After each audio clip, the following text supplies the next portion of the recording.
Okay. I think we should be live. Okay, check that. Yeah.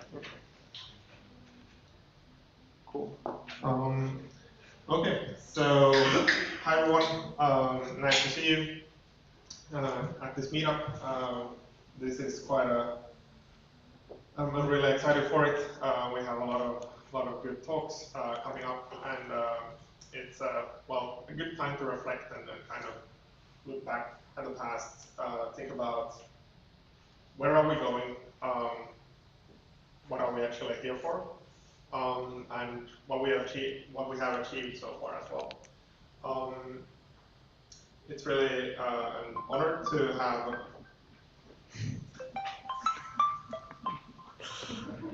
Sorry, it even says it's a spam. Spam call. Classic. What was I going to say? Yeah, we're going to have a little bit of a quiz.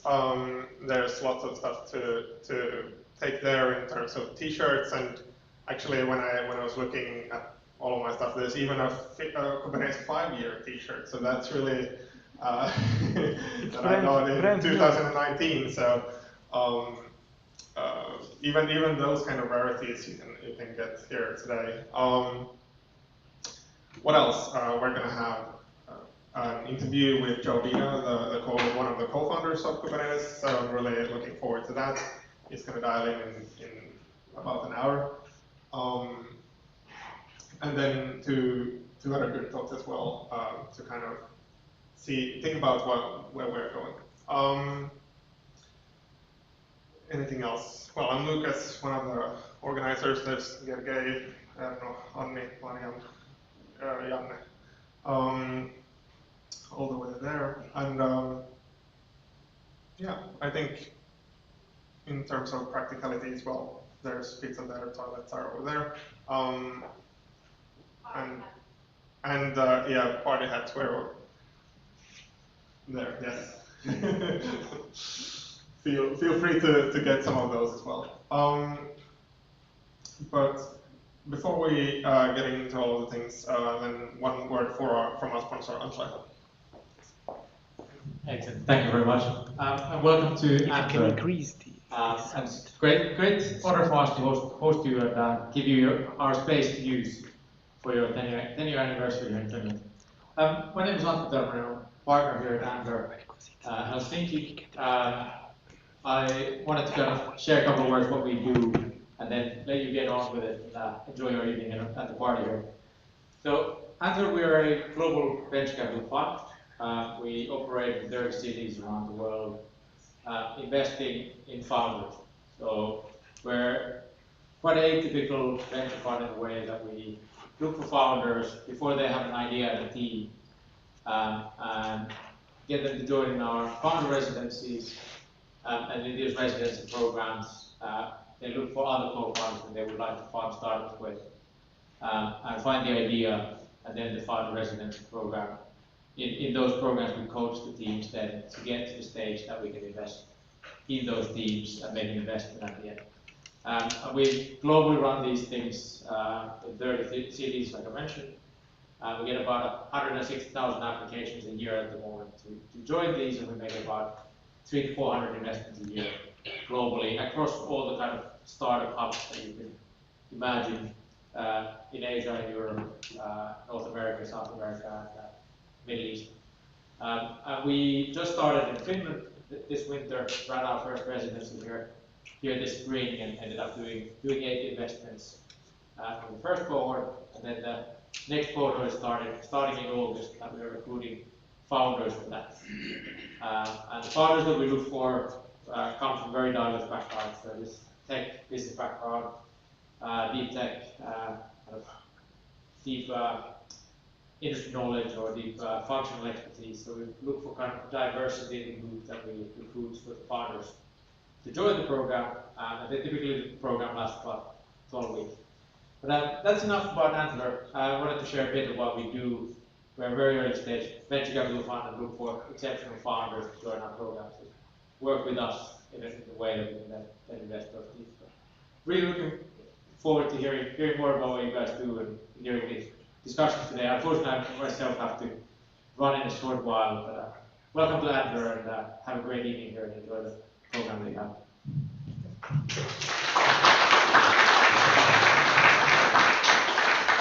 Thank you very much. Okay, great. So then we're gonna start with the quiz essentially, and so get your phones up. Let's see which this one. Hopefully you'll go to Slido. If you are joining from remote to this, you can do so. Unfortunately, we might have some problems in getting a price, but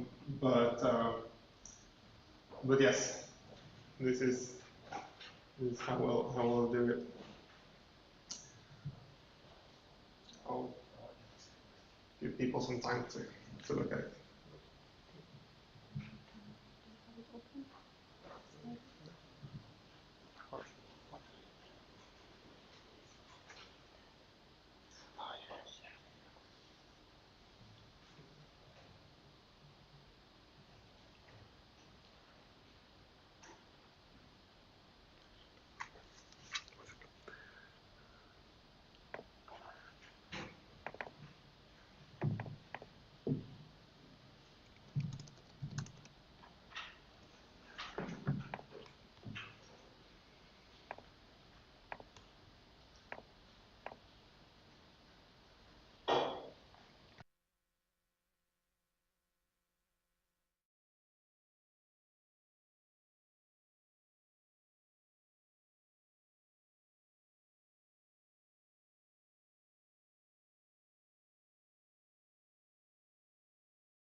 Release 2.0, fun, scale, hard, transformative, complex, community. Okay. Hard to read.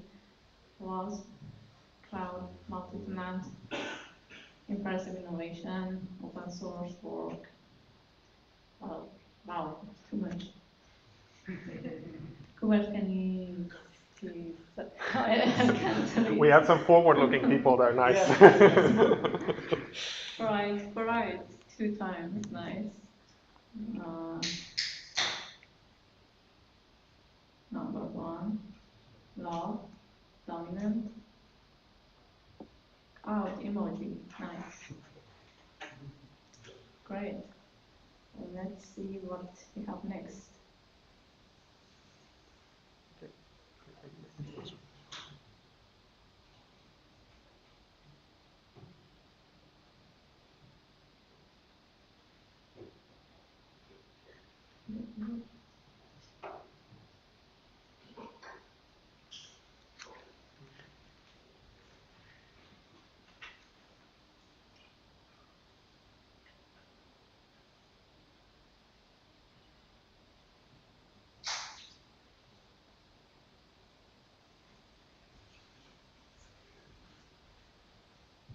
Okay, here we are.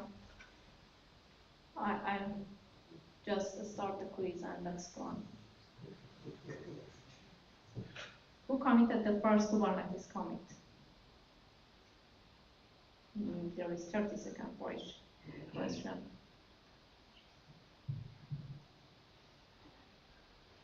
You are answering, right?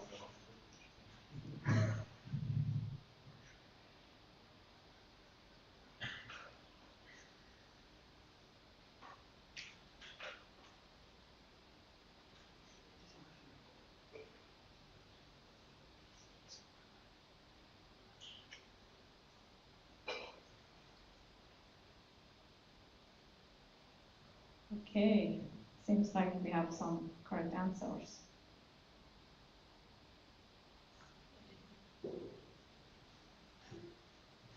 When did Kubernetes reach its 1.0 release? June 6, 2015, July 21, 2015, November 19, 2014, December 23, 2014.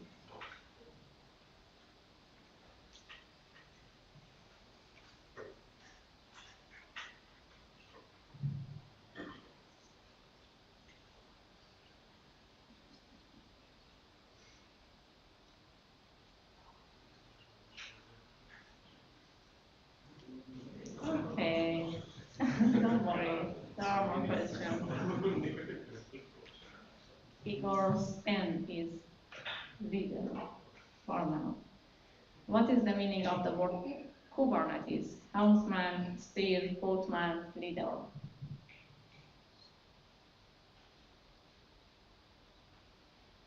Seconds left.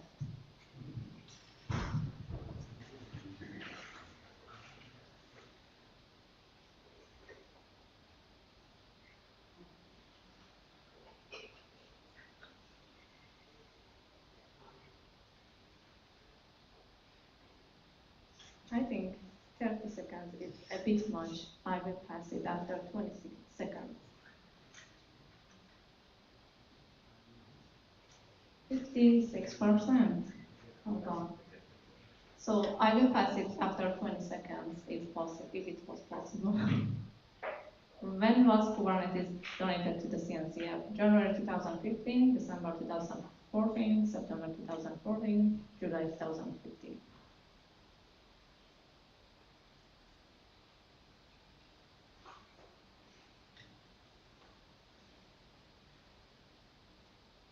Okay, I will pass it now.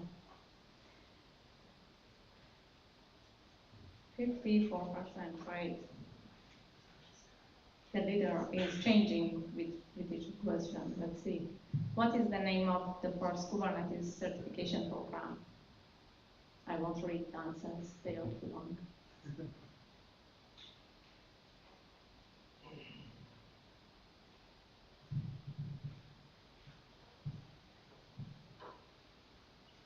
Four, three, two, one. Let's see.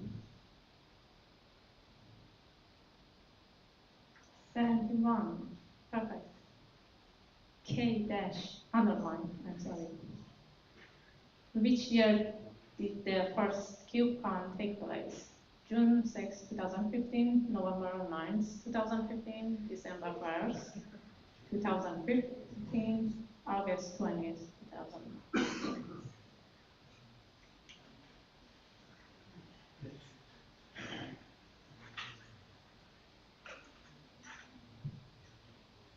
Okay, that's fast. 43. K underline is a clear leader. Nice. How many contributors are in the Kubernetes repository? Hard numbers, I want to read. And this is for all repositories and everyone that's been committing, contributing issues, pull requests, anything. Yeah.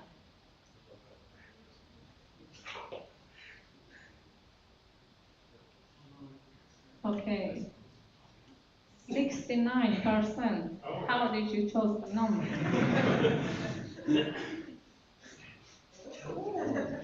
Okay, we still have K underline. Someone. Kubernetes uses which CNCF project to store cluster data and maintain state? KuberTEnes, KubeTEnes, scheduler, city. 8 seconds. 3, 2, 1. Nice, 86%. Like this was the highest. Which one runs on each node and ensures containers are running in a pod? Kubernetes pod deployment.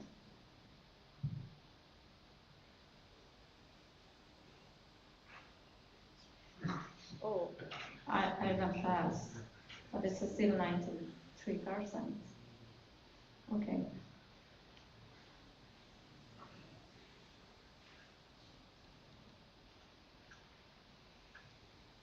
Kubernetes is written in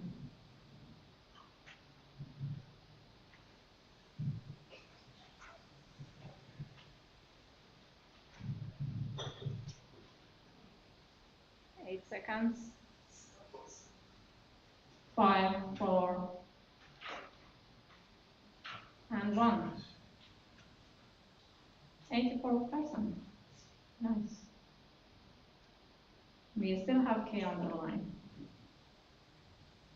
Following Kubernetes resources don't associate with any namespace. Demo sets, replica sets, services, nodes.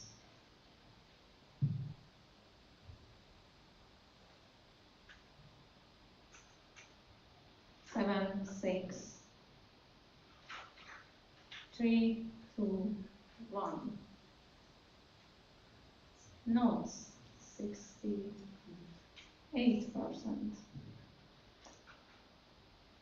Okay, what is the name of a popular Kubernetes application templating and packaging tool? Docker, YAML, Helm, deployment.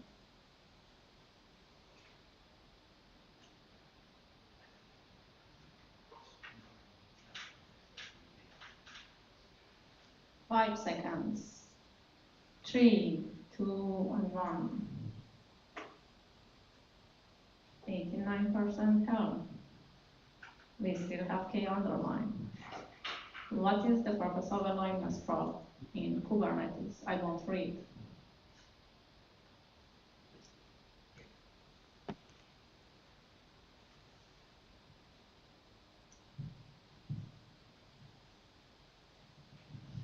Five, 4, 3, and 1.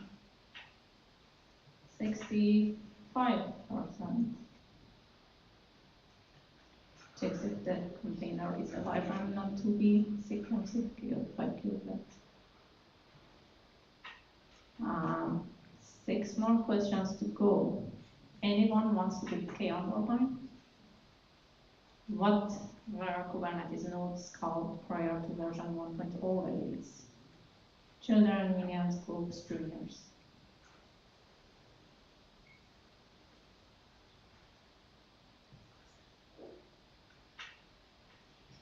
Five, 4, 3, 1.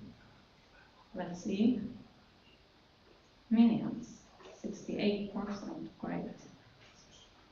What is the smallest unit of compute in Kubernetes? Container, deployment, Docker, pod?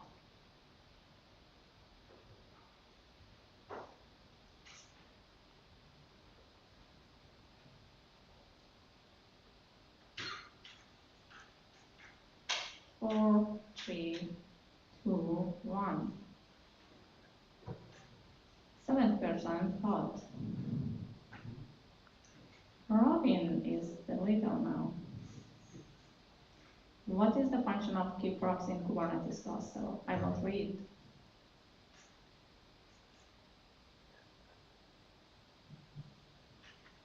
This is getting exciting. I think 3 more questions are left. Oh, yeah, 3. Let's see. 92%, nice. We still have Robin. K underline now, it's the time. What is the default port number for Kubernetes API server? I won't read.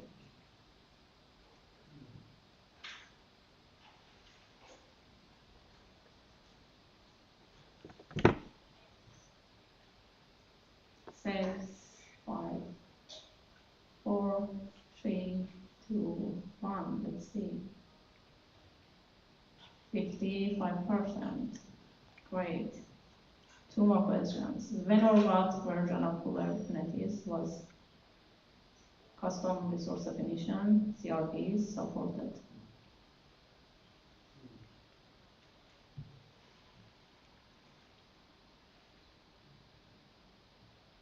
Maybe a hard one. Let's see.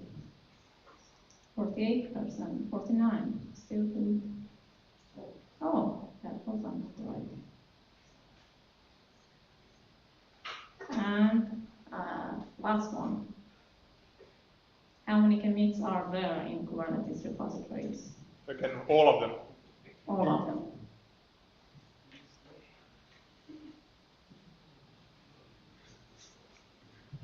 You are good with numbers, remember? 4, 3, 2, and 1. 42%. Great. Wow, we have one other person, the last one. PL, who is PL? Come here for your prize. Well, that's kind of surprising because I don't use Kubernetes for anything.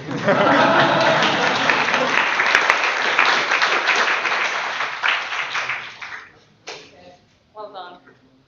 This is for you. Okay, thank you. Yeah. Really surprising. Okay, we are done with the quiz. Okay, nice. So let's see. I'll switch back to this.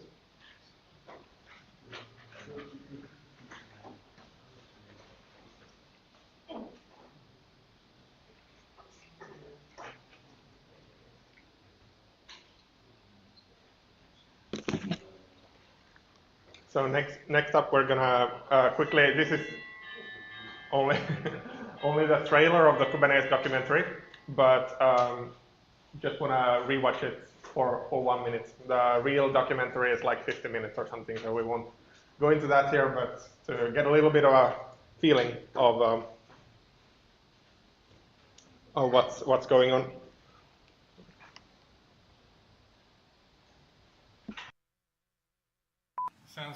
Do I look at you? Look at camera. 2013, it was clear that cloud was a thing, but most folks were focused on infrastructure cloud. The dirty secret for a long time is people who are either building their own data centers or using colos. There's a huge resource waste. And so at that point, automation tools are all the rave. People are now trying to abstract away the servers. Google was looking for ways to apply its internal infrastructure expertise to the cloud. As we started looking at technologies like Docker, we were impressed by the strength of what they'd accomplished in solving a very specific problem. This is going to happen with us or without us. Google had to make a bold move in the cloud space to be the long-term winner. Every big startup I felt like had a container orchestration project, and half of them were announced at DockerCon 2014. Open source is most successful when it's played as a positive-sum game.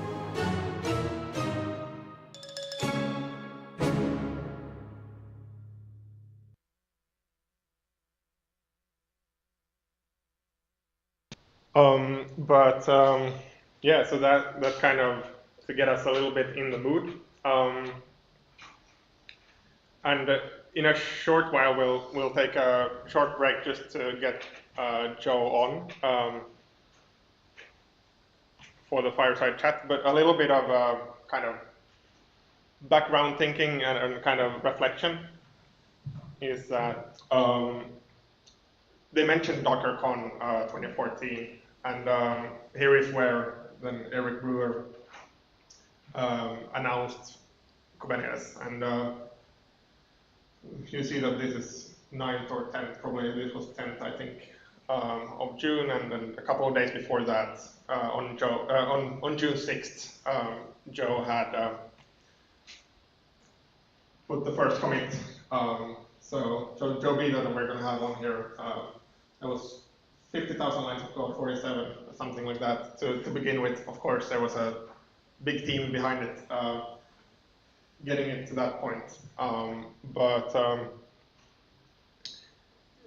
it really, well, shake things up. And there were existing systems at Google, Borg and Omega, that Google were inspired by, or like that they wanted to build a kind of next generation system, and no code was shared between what they were running internally and what they made in Kubernetes. But they wanted to have some kind of industry change essentially, and also kind of do stuff together with the open source community, because even for the largest companies, these problems are so hard that it really makes sense to kind of collaborate on making the foundations together. Like as we saw here, like with 88,000 contributors, not even the biggest companies in the world can afford 88,000 people on one project. And it's been really kind of a key thing to have a lot of different perspectives in getting into the project, a lot of different kind of agendas and kind of ideas, and the community has really kind of it's taken a lot of effort to get the community to the point where it is today, where people can work for competing companies, but still like side by side in the open source community on building the best foundation for distributed applications. And here I just took a screenshot of some of the Kubernetes community values, where we see things like distribution over centralization, community over company, and then so on and so forth. And these really have reflected how well everything shaped up in the end, and how it was possible for all these companies and individual contributors to come together in one place and try to solve some of the hardest problems in distributed computing. And especially I liked this culture eats strategy for breakfast, and this is something that the people did a lot of work with. So it's like, although it started at Google from some of their learnings, it really isn't a Google project. They donated it to CNCF, the kind of vendor-neutral umbrella organization part of Linux Foundation, already in 2015, as we're in the quiz as well. And yeah, it's today looks like this in the contributor summits. So quite different than well, from all parts of the world, or all kind of all countries, all backgrounds, all everything. There's great diversity in the community these days, and it's really what kind of makes it possible to continue innovating and get all of these perspectives right into the code. and then kind of make things that are actually usable by practically anyone. That if someone designs something for a very specific purpose, then it's very likely that it's not going to work for everyone else. But here we're actually trying to make something that is super flexible and fits into almost every place. And one of my first contributions were to get Kubernetes running on a Raspberry Pi, and that was something that nobody had thought of by that point when designing it, but it kind of still made a lot of sense and is a good playground for stuff. So it's really all about these perspectives, all about the community, and then in a couple of minutes, once I just verify that everything is working with the Zoom, where they're going to have one of the many co-founders, Beda, for a fireside chat and kind of think about the past, present, and future, and we'll also leave some time for questions, so you can already start thinking about question if you have one for him. But I guess that's the intro. Let's take a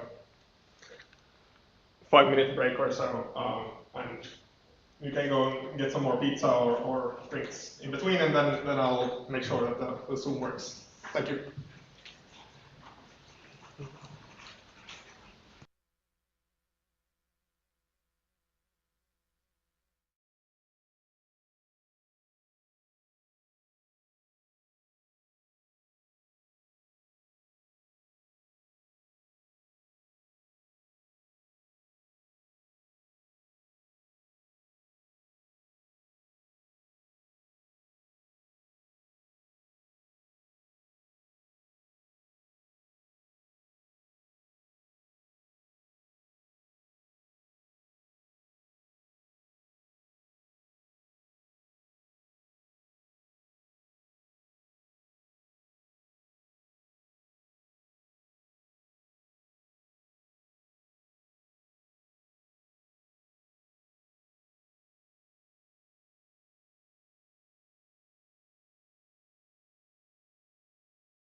You can. Okay.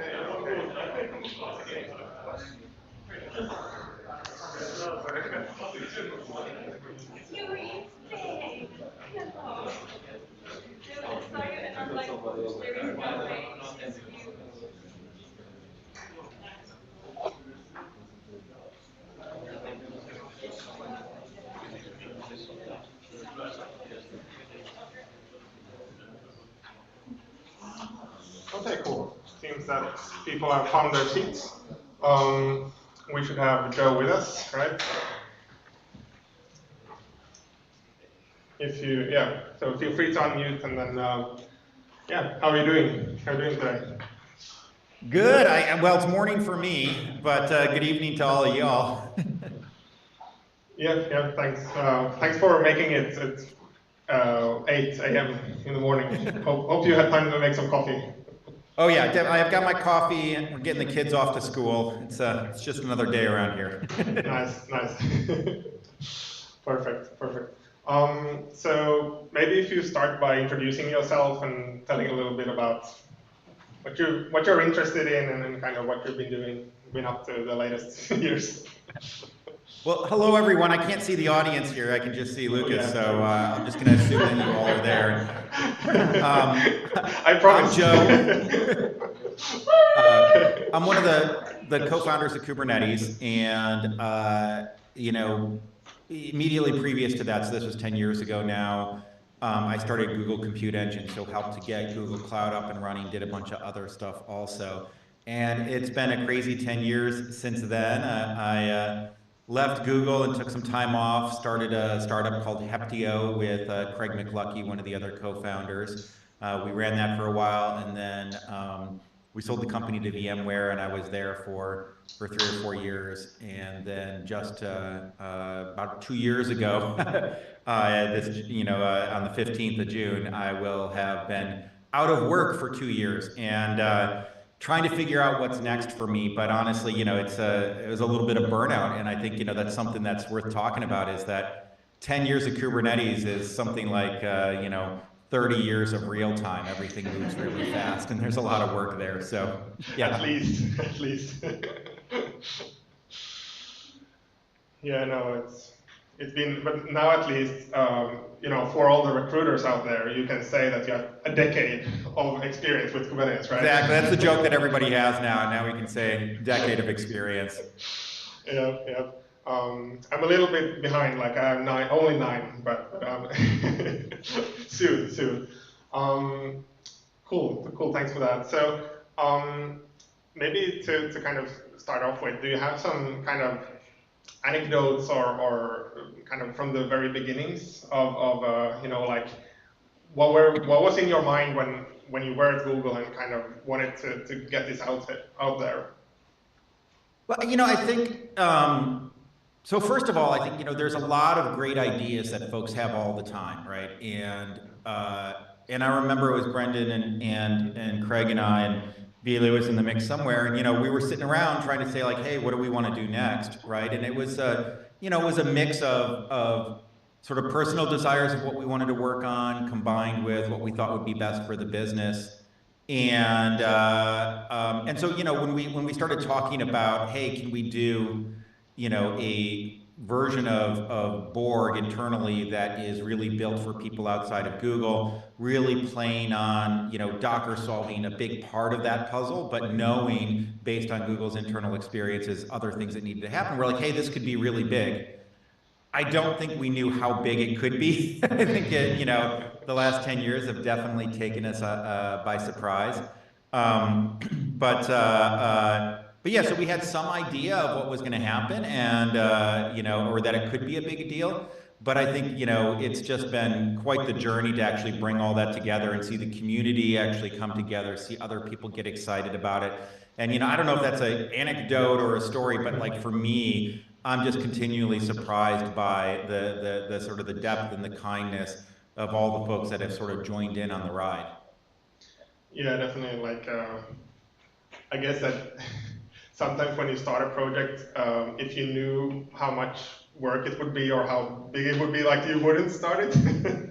I mean, oh yeah, for sure. I mean, like, I like to say it as in, like, you know, amazing things can be done by people who don't know what they're doing is impossible, right? When you are naive enough to think that something, you know, hard is possible and everybody else is like, that's too hard, don't do it. You know, that's when really amazing things start to happen. Yeah, yeah. That's quite fitting to this case, yeah.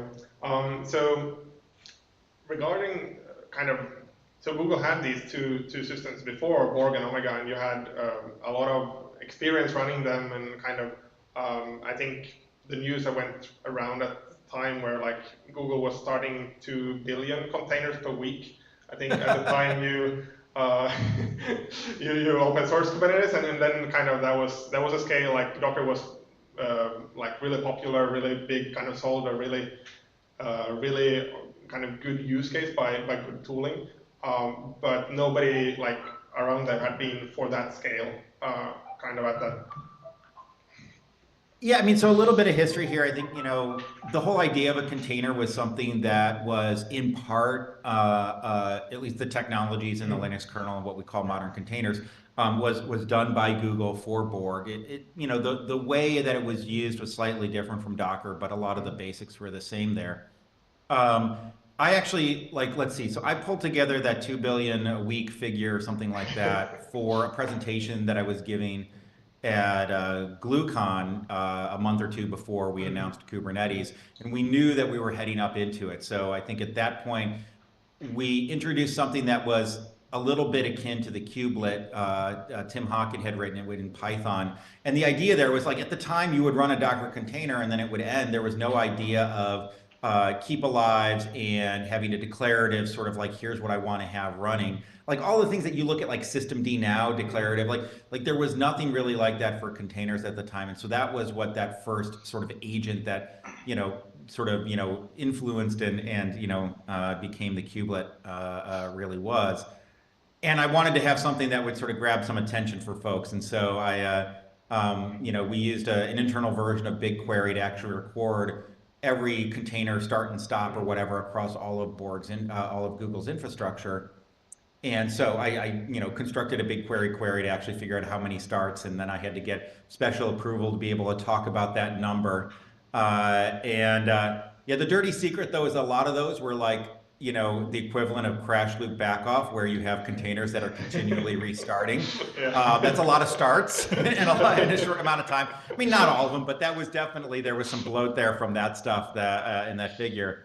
And then, yeah, and then, you know, Google stuck with that number and that talking point for quite a while. I'm sure the number's a lot higher now. Yeah, definitely. And so, given that the two earlier systems were closed source and kind of some of the secret sauce of how Google could operate at such a large scale, what kind of made you want to make it open source and kind of push for that internally? Yeah. Well, I mean, just to be clear, I mean, so Borg had been in operation for like 5 or 10 years now at that point when we were doing this. Omega never actually really launched. There were parts of it that made it into production, but it was one of these second systems that was taking forever to come together and really find its footing. And so I think a lot of the sense that I had that, you know, that led us to want to open source Kubernetes, man, there were a lot of factors there. I think, you know, a big one was we definitely, you know, in terms of meeting business goals, if we had done Kubernetes as closed source on Google Cloud only, it would not have had the impact that it had on the world. And I think we saw that early on, that was really a big part of the story, that to really, you know, and part of our goal was to sort of, you know, I like to say shake the snow globe in terms of how people deploy software, and that, you know, would benefit Google's businesses because, you know, things were so focused on AWS at that time. We knew that open source had to be part of the picture there. There was also quite a large contingent within Google that wanted us to just open source Borg directly, which would have been an interesting thing to go. Now, that was a large C++ code base that was incredibly entwined with so many other Google systems. I don't think it would have been practical to release Borg, but it would have definitely been interesting to be able to do that. But I think, for us, it was obvious, for me and Craig and Brendan, it was obvious that open sourcing something new that was built to sort of fit in with Docker and sort of, really sort of complete the picture there was definitely the way ahead. Yeah, Google even had their own "Let me contain that for you" project, which was then. Well, I mean, so the interesting, just a little bit of context for folks. So, like, when you look at containers, there's the set of sort of capabilities in the kernel, and then there's a whole bunch of set of things that you have to build in user space. And so what happened is that the stuff that was in the kernel, that was open and everybody could see that. But the way that Google used those features and the way that, say, somebody like Docker used those features, or whether you're looking at, Ubuntu had sort of like a jails type of thing, right? So there's all these like different ways of using those features. And I think what Google was finding is that they were using these features in a unique way. And it was very hard to be able to convince other kernel developers, hey, we need to tweak these things, we need to do this, we need to do that, because nobody understood the Borg use case. But with the advent of Docker and with Kubernetes, all of a sudden people could look at that and say like, oh, I now understand why Google needs these advanced features, because they're doing something like Kubernetes and Docker internally, that type of thing. It makes sense, right? And so the goals for LCTMY, that's let me contain that for you, which just rolls off the tongue, it's a horrible name, were very, very different than the goals for Kubernetes. Yeah, and it definitely made sense to kind of, with all of the kind of early on container kind of standards, or like making that a formal open containers initiative kind of to come together so that people don't have to kind of fight about what is a container, just like, okay, so here is the container spec, and then the one that runs it the best, people can run it in different ways, but here is the kind of the tarball. Yeah, I mean, and it was a struggle, I think,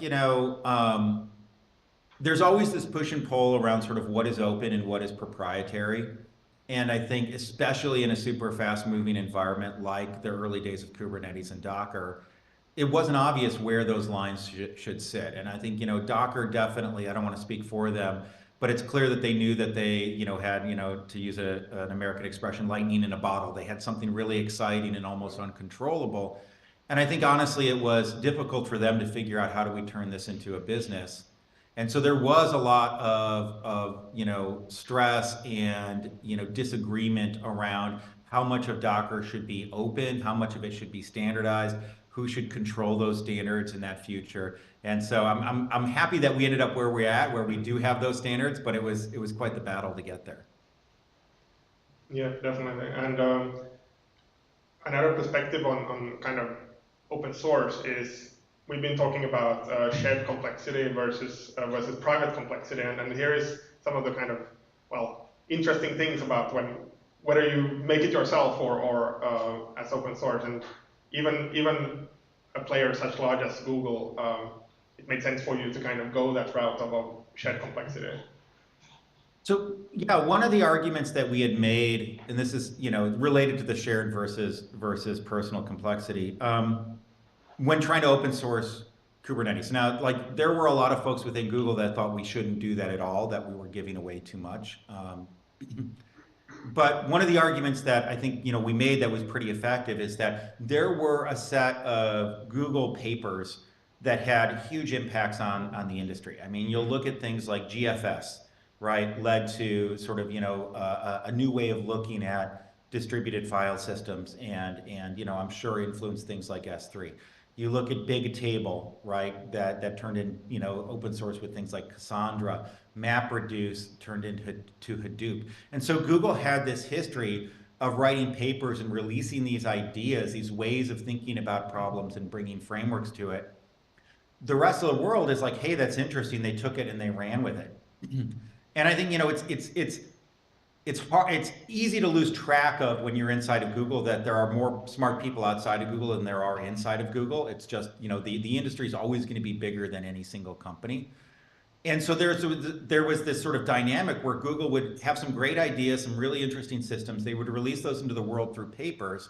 Implementations would happen, but these things were different enough that Google then wasn't able to re-import the new ideas coming from the outside and take advantage of those things. And so, like, let's say Hadoop went through and did something really interesting, and you look at things like Spark, and and sort of like there wasn't necessarily an analog inside of Google for those things, and things were just incompatible enough that they couldn't re-import them. And so part of the pitch and sort of the goal for Kubernetes was, hey, let's get these ideas out there, but let's get them out in a form where not only can we release our ideas, but we can also benefit from the ecosystem that we're helping to create. Yeah, definitely, and kind of finding the answers if you are running into bugs, like if you're within a company, it's way easier to go to Stack Overflow and see that, okay, so someone already, a Kubernetes expert already answered this for me on how this works, compared to going, if that would be written within a company, their own proprietary systems. Yeah. You don't know. I mean, status quo, was and still is in a lot of ways nothing but a pile of like shell script and Python and probably some Perl mixed in with, let's do some Ansible and Terraform, and this is what how platforms grow organically. And so yeah, I think it's definitely an interesting transition to try and sort of crystallize all of that stuff into something that's reusable. Yeah, and if we talk about a little bit about those principles that kind of influence design, and they definitely are in the Kubernetes and Borg papers as well, but what were some of the core principles or learnings that you wanted to kind of get to life in the design of Kubernetes? Yeah, I think, I mean, there were a couple of things that I think we understood from Borg that I think were kind of unique compared to other systems. So the first one is this idea of you have a bunch of things running on a bunch of computers. Who's to say what should and shouldn't be running? And when you look at a lot of systems that are sort of grown organically, what you would find is that the final authority for what should be running is what's sitting on the worker machines. And then the management layer is really something about taking inventory and actually making changes in those things, essentially making sort of, imperative changes, right? And so what that means is that if somebody goes in and manually starts something on a machine, there's no authority to say, hey, that thing shouldn't be running there. So this inversion to saying like, hey, the control plane is the thing that decides what should be running and the only thing that decides what should be running. And if the control plane doesn't think something should be running, it shouldn't be running. That sort of like turning that point of view upside down was, I think, something that I wouldn't say was new, but was something that was definitely a design principle for Kubernetes from the start.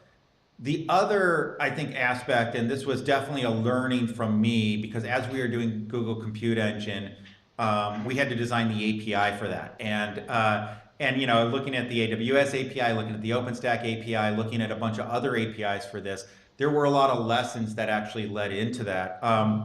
And it was that idea around sort of understanding some of the pros and cons of implementing GCE that led us to the controller model with spec and status. I think we called it something else in the first version. But that idea that the API was having a stable, useful, predictable API is the thing for a system like this was also somewhat unique. I think what you would find is that the API for Docker was a bit of an afterthought. It was really about the command line. And they had a lot of changes and they didn't view that as a first-class citizen. If you looked at Mesos at the time, Mesos was focused on this sort of like scheduling kernel, which was really interesting. But the end user API came through things like, the frameworks that ran on top of that, things like Marathon or Kronos or Aurora, or I'm forgetting the other one. But each of those things had their own APIs that was disjoint from the other. So if you wanted to run a cron job with Kronos, you described your job in a very different way than if you wanted to run a daemon process with Aurora. And having those separate APIs created a fragmented world that we did not want in Kubernetes. So the focus on the API from the start was definitely a big deal for us, and I think it's paid off well. Yeah, definitely. I think that the whole API machinery is really interesting and has some really great thoughts and kind of deep understanding built into it. So talking about that. There were a lot of there's always this balance between making APIs that are high level enough so that people want to use them, but they should also be low level enough so that they can be used almost everywhere. And kind of balancing that is extremely hard. And what were some of the kind of lessons that you took from there, and kind of what led into CRDs eventually? Yeah, exactly. I think, yeah, CRDs are in some ways the answer to this. I think we definitely saw this when we were designing some of the early APIs for Google Cloud. And I remember we were designing the load balancer APIs for GCE. And load balancing, and you look at Gateway API in Kubernetes, it's it sounds simple. Hey, I have a bunch of things. I want to be able to sort of just spray requests. The amount of subtleties in sort of describing who you actually do those things, how you balance things, there's so many details that go into configuring and describing load balancing. And so that was clearly a challenge from like, hey, just like take some requests and spread them around, to let me go ahead and control a lot of different details and have different groups, and how do I do version upgrade? There's so many things that really come into play there. And so previous to working on cloud, I had done a lot of developer platforms. I was at Microsoft for about 7 or 8 years, working on IE and then Windows Presentation Foundation. And one of the things that you'll see when you're talking about languages, type libraries and APIs, is that it's much easier because we have a bunch of primitives to talk about it, whether it be classes or encapsulation or what have you, to be able to talk about those APIs on multiple levels. And so I think, for example, I did some work with sort of the Java 2D API, and the way that it renders text is that you can do a super low level glyph rendering where you're rendering every single sort of glyph, or you can do sort of like, here's some rich text, go ahead and render it for me. And so that's like a multi-layered API where you have a lot of control, but then you also have an easy to use encapsulation. It turns out with RESTful APIs, at least when we were doing them early on with GCE, we didn't have the primitives to be able to safely do a multi-layered implementation where you have the easy stuff and you have the hard stuff, and those things can actually build on each other and work harmoniously. We didn't have any of that. And so I think like to be able to really sort of handle multiple levels of complexity in an API and a service, you need better primitives at the sort of API infrastructure layer. And I think that's where things like CRDs come along. So you could, have a lot of nitty-gritty details that go into doing something, and that's what a lot of core Kubernetes is. But through CRDs, you can create higher level abstractions that will be easier for folks to wrap their head around, and then build on top of those lower level primitives. Yeah. I think sometimes of the kind of CRD controllers, so for those that don't know, you can kind of register your custom API types with Kubernetes, and they are stored inside of Kubernetes as well. And then thinking about those controllers that kind of take that high-level state, that easy thing, and then mapping it down to the hard things that exist in Kubernetes, kind of as a compiler from the understandable to the nitty-gritty, but needed. Yeah. That is really a key thing. So how about the project itself? So like it started, of course, as kind of a couple of people working on it, but then it grew into something really big. And you had something to say about like getting involvement outside of Google, together and kind of building the community and the structure around the project. Well, I think, it starts with the attitude of the core team as we were getting started with Kubernetes. Even when we were pitching it to folks like the senior leadership at Google, Oris and such, we were clear that, hey, for this thing to be successful, it has to be truly open, which means that our competitors can build on top of it.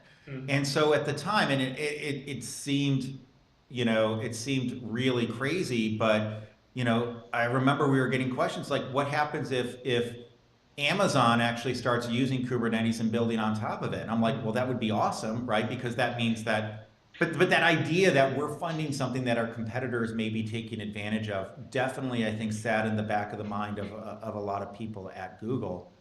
But I think a lot of the core team definitely really deeply internalized that sort of positive sum aspect of open source, and that idea that, hey, by building something new together, we can actually create essentially value out of thin air for everybody. And it's not a matter of us winning at the expense of competitors, but rather how can we make sure that everybody wins, and maybe Google wins a little bit faster than others, right? That's a little bit of the sort of the competition and cooperation that happens in a lot of these communities. And so it started with that attitude, and then really it was a matter of finding partners. And I think, I think it's a truism in this industry that like companies and communities are defined by partnerships. Nobody can go alone.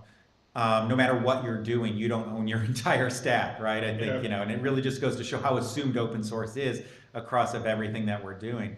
And so, early partners like Red Hat, bringing them on board, because they were looking at sort of what were they going to do for the next version of OpenShift. And then really listening to them. So they brought features like the Red Hat folks were the ones that introduced namespaces. Originally, Kubernetes didn't have namespaces, and so that got added in because they understood the use cases for OpenShift and why they needed that stuff. Yeah. And then also just, folks from the community. At one point there was this guy who started, hanging around and asking interesting questions and giving some talks. His name was Kelsey, and I think I remember we're like, hey, this guy seems really involved. Why don't we actually invite him to be part of the project? And so I think Kelsey was the first, if not one of the first, outside committers from the community, truly, not just from Red Hat or Google. Yep.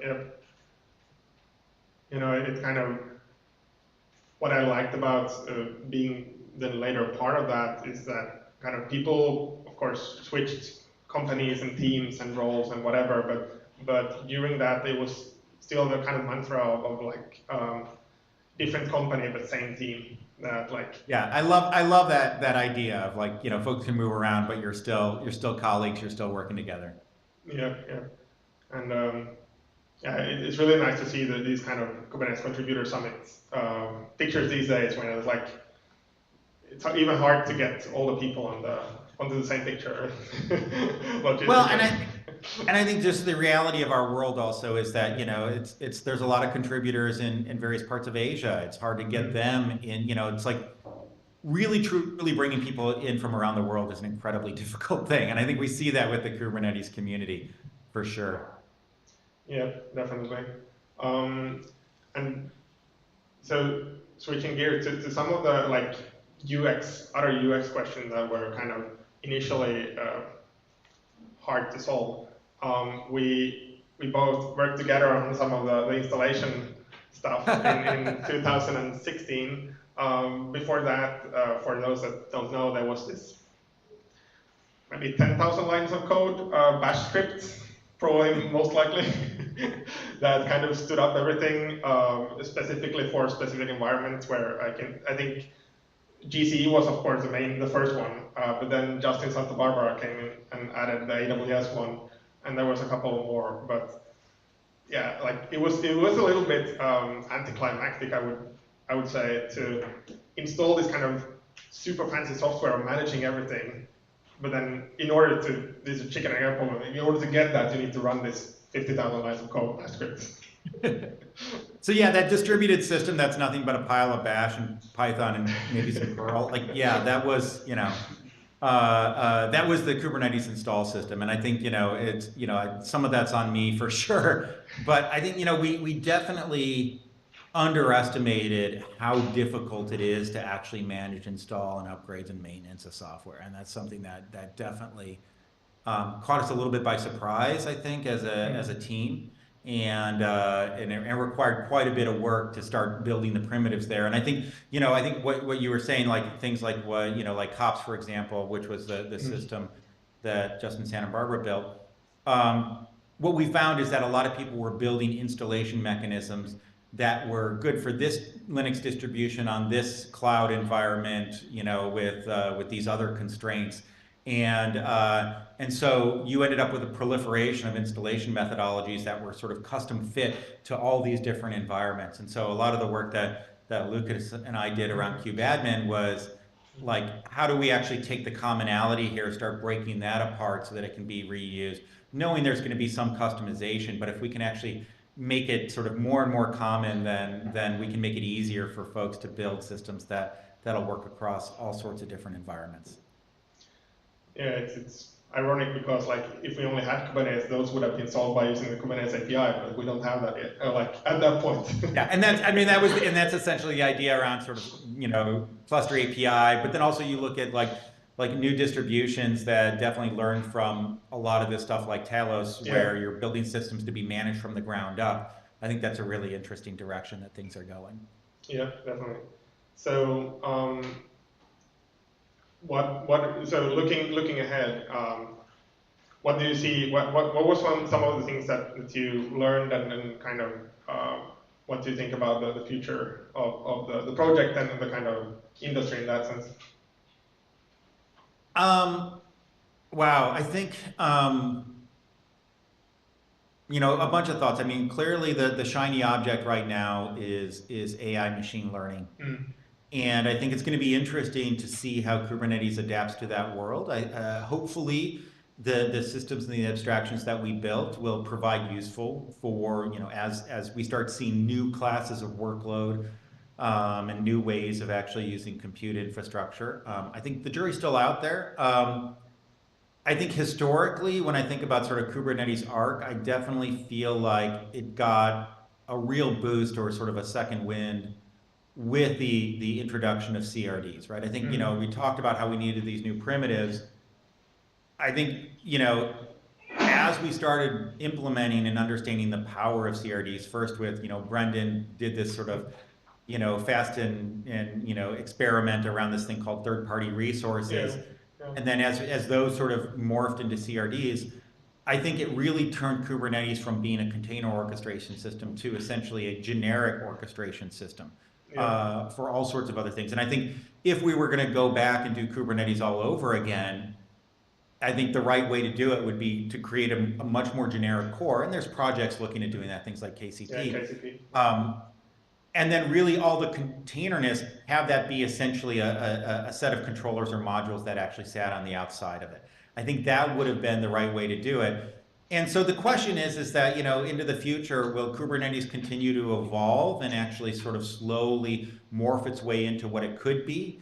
Or, you know, will a lot of the ideas of Kubernetes actually influence newer systems that are Kubernetes-like, but maybe not exactly Kubernetes? I don't know what the future holds, but I think the ideas are definitely transferable. And so it's an exciting time to be a part of any of this stuff. Yes, definitely. Thank you so much. Is there any questions? Are there questions from the audience? I'll pass the mic. Where? Okay. Yeah, you can come here, so Joe, actually. Yeah, I can't see it unless you're There's someone, you know. It's just me. Hey, Joe. So I'm curious, from the whole problem space that Kubernetes operates in, what's the most pressing issue that we haven't solved yet? What's the thing we're unhappy that we haven't really fixed? So when I left Google and before we started Heptio, I was thinking about sort of like, what are the missing pieces here? And so as we actually started creating Kubernetes and we looked at Borg as somewhat of a template, there were things that Borg had integrations with that were just assumed that would be very difficult for us to import outside of Google. So things like every Borg cluster had a GFS or eventually Colossus cluster associated with it. So having sort of a, roughly think about it as an S3 system with every cluster created opportunities for things like, where do you store the container images themselves, right? So right now, I think there's this open issue of like, where do you store your container images? Oftentimes you'll use a hosted registry, but maybe it makes sense to have a local one, and we don't have a super easy run that registry next to every cluster type of solution out there. And so I think there's stuff like that, but the big one that I think is really around security and identity. Google had this system, or has this system, with various names. LOAS is one name, which is essentially a way for programs running on different computers to communicate with each other, knowing who they are and actually being able to negotiate encryption. And so that, I think, is a big missing gap. When I quit Google, I started a project called Spiffy that's now a CNCF graduated project. with the idea that this idea of identity is something that is actually complementary to Kubernetes, but not part of Kubernetes, right? And I think what we've seen is that there's a lot of you know, you can do a lot of really wacky things with service accounts, but ultimately those things are constrained to a single cluster. Having this idea of identity that works with Kubernetes but works in a bunch of other places is, I still think, very early on, and I think it's something that the world needs, right? We need to actually have easier ways to do secure communication. And I think, you know, like 8-9 years ago when I was starting that up, it was obvious to me where this was going. And again, this was based on Google's experience in a lot of ways. But I think it's only now I'm starting to see a lot of folks really wrap their heads around the need for easy ways to do identity and security, both inside of Kubernetes and outside of Kubernetes.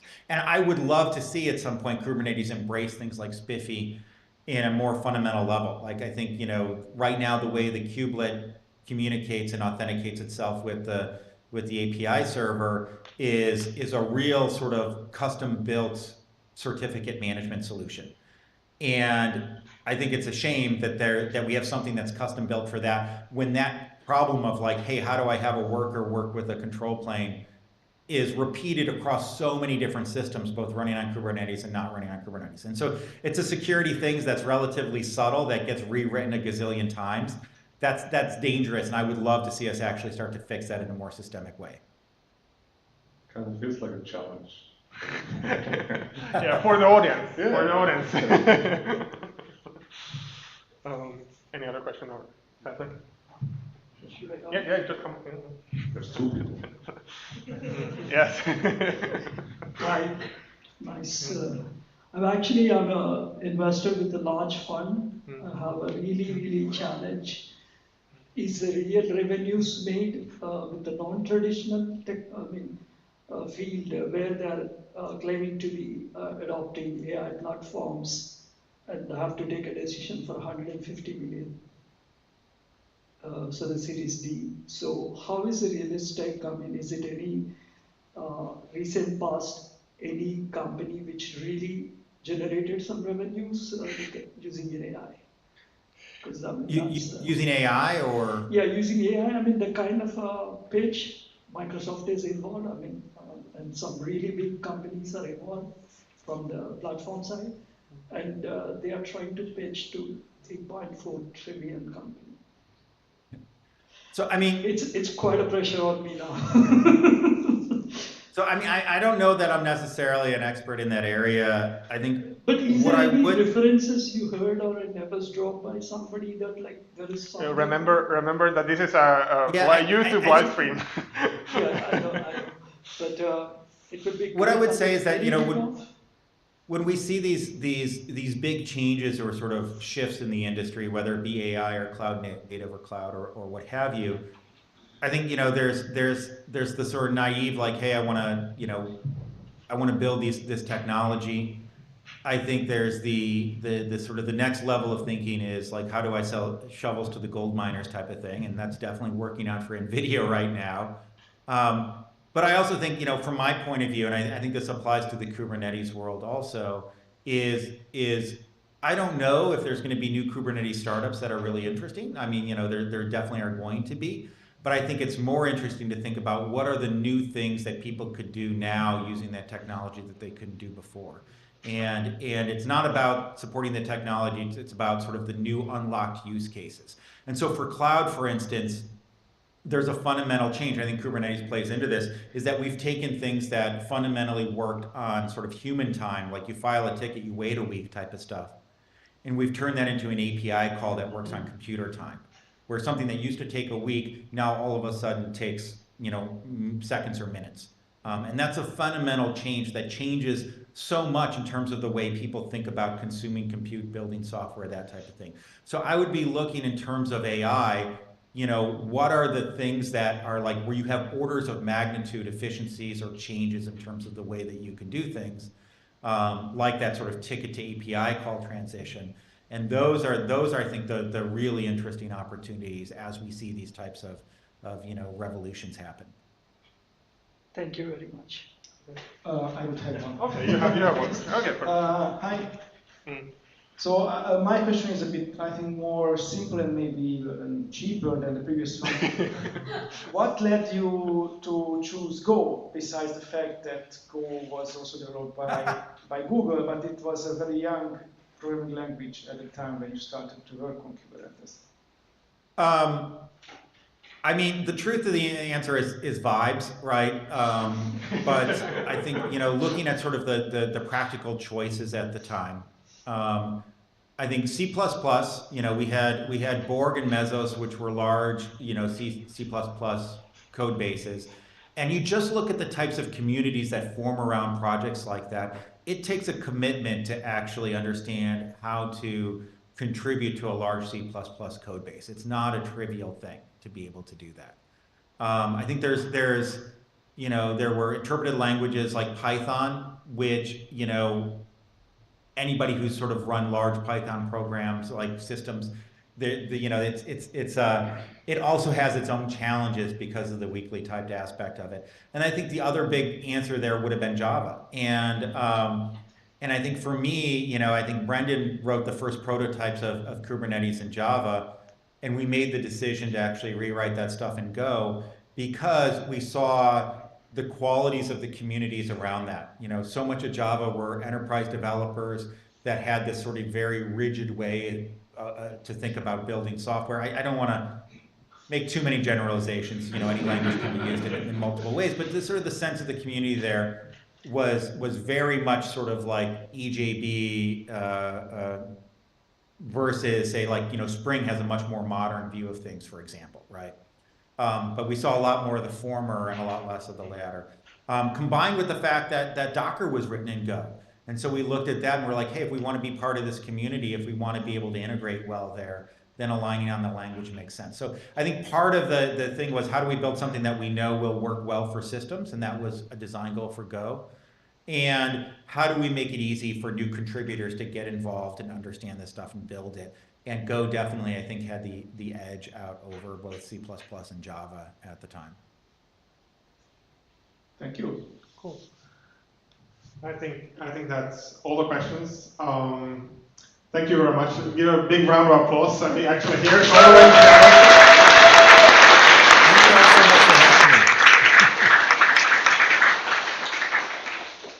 Thank you very much. Okay, so let's have a 10-15 minute break again, and yeah, then oh yeah, actually yeah. Come here, sure. Yeah, come.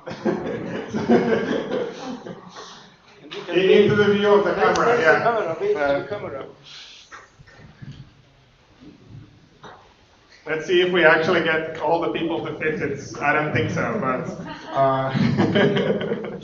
but let's take a picture actually. One second. It's actually makes sense. There is a photo. How do I make screenshot on a map? Over. Blink. You're in the view over here, but not over there. Command Shift 4. I love the birthday hats. That's hilarious. Maybe 3. Awesome. Another one.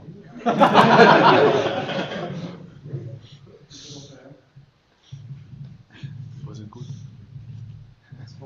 Okay, 1, 2, 3, Kubernetes. Okay.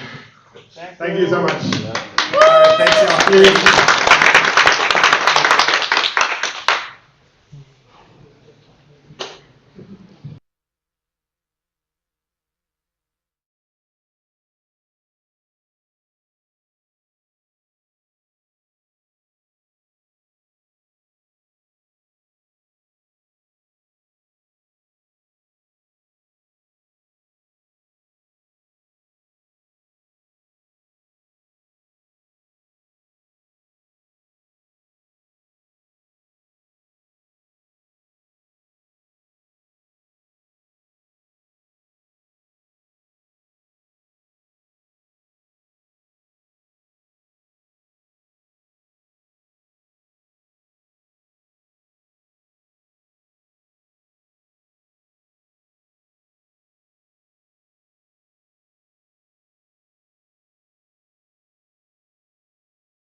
Everyone for joining. Today, I really enjoyed Joe's presentation and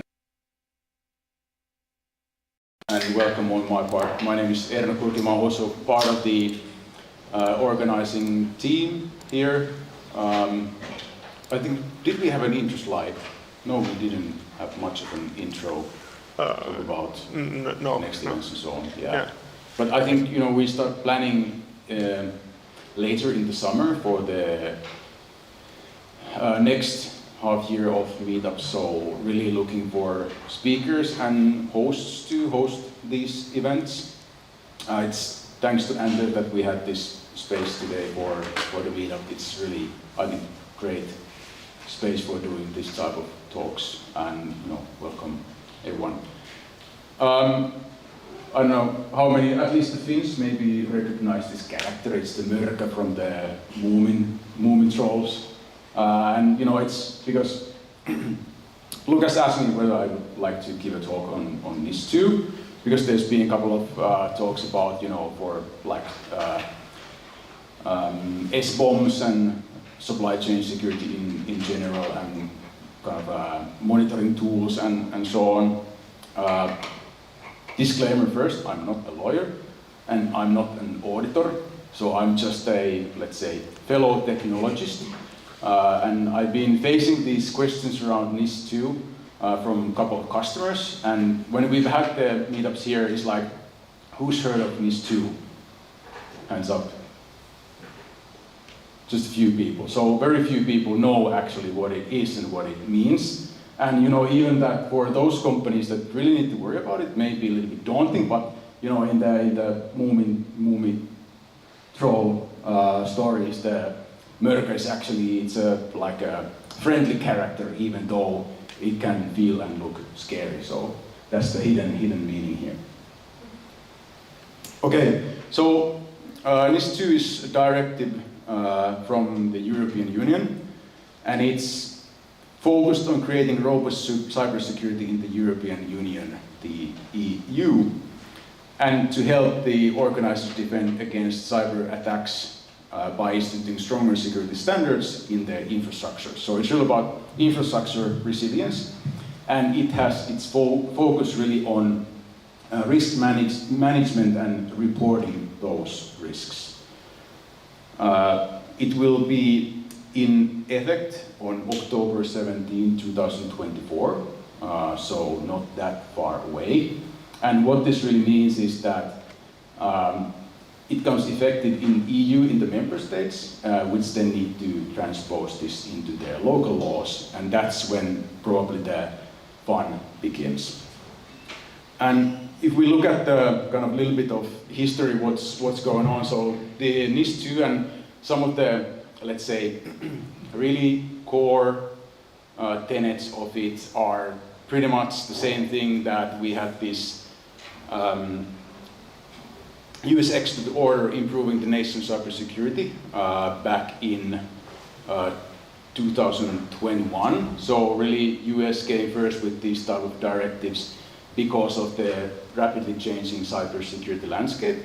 And this was an issue given by the US president to tighten the kind of guidance there, and really regarding those organizations that work with the US government and government entities. And it's really about, again, one of the keys is the supply chain security, including the software bill of materials and how they need to be developed and reported with the supply chain altogether. And there's also NIS1 of the ruling inside the EU, and the original NIS, so it was just NIS. And don't mess NIS with NIST. Those are a little bit the same things, but not the same thing. So NIST is really about, again, like standards for technology, whereas NIS2 is a EU directive that kind of becomes also law within the member states. And then there's also a couple of other mentions here. So another kind of very important law that will become effective pretty soon, so summer 2024, what is summer? We may have already seen the Finnish summer. It's been the best day of the year. So it's a bit vague, but it will come into effect later on this summer. And CRA is the Cybersecurity Resiliency Act. I'm going to talk a little about the differences, like what CRA is and what the NIS2 is. Then there's also the Digital Operational Resilience Act called DORA, which is kind of complements NIS2, but that's directed more towards the financial institutions. So it will have the same kind of obligations, but it's specifically geared towards the financial institutions, and it's going to be applicable 2025. So, what the NIS2 directive really is, it kind of focuses on enforcing these regulations for the member states. So, the member states in the EU need to take these into effect and put them into their law. So that's going to start happening in October. And what this, so I said that it's really about risk management and reporting. And it's interesting that, for example, for those companies that are liable for this, the top management will be liable if there are breaches, like personally. So it's going to be huge pain for those CS level people, CISOs, who are working in companies where this is in effect. The entities are required to take cyber security risk and management measures, and especially the latter, so entities are required to notify incidents. And again, like what this means, we talk a little bit more about like sizes, what the companies are impacted. And again, all the kind of member states need to build their own group. So in Finland, it's Ficora who's responsible for implementing these, and they provide also like recommendations what can be done. Many of you who, for example, own a DNS name or domain name may have already received like email from Ficora that you should check the data that you have submitted for your name registration, because they are needed for, again, for the NIS2 reporting guidelines inside their systems. And it's about, because there's these reporting requirements also that cross borders, all the national entities need to exchange the information between, like, what are the incidents, what has happened inside the member states. So, kind of, if we again talk about a little bit CRA and what NIS is. So, the NIS2 directive really focuses on the information and network systems and provide excellent info key services in key sectors. And the Resilience Act is really about the software itself. And the CRA is really big in the open source community, like what will be the impact for that? Because basically it states that any producer or kind of manufacturer or reseller of software is on some level responsible for the cybersecurity of the software that they market or develop on and distribute again. And it also defines hefty fines on if you kind of get breaches or don't have the kind of process in place to circumvent those risks. Again, it might be, for bigger companies, they have the organization to do that, but then if we think about more smaller open source companies or even smaller providers, like how should they apply this, then what should they do? But thankfully there's been some work going on in the EU and some factors that kind of want to make it more manageable for the smaller companies. And especially if you are just a personal open source committer, what that means to you.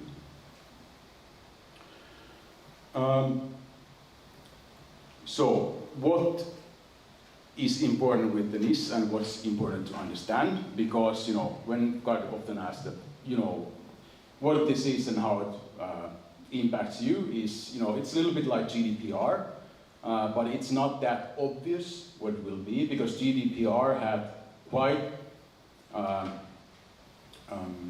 well-defined requirements for data. It was, I think, very well understood, but for NIS2 at the moment, especially when it's not yet transposed in the local laws, it's difficult to understand that, what will I need to do and am I impacted by this? So it's good to prepare well in advance if you think that it will impact you, because then it's much more easier to comply to it in due time.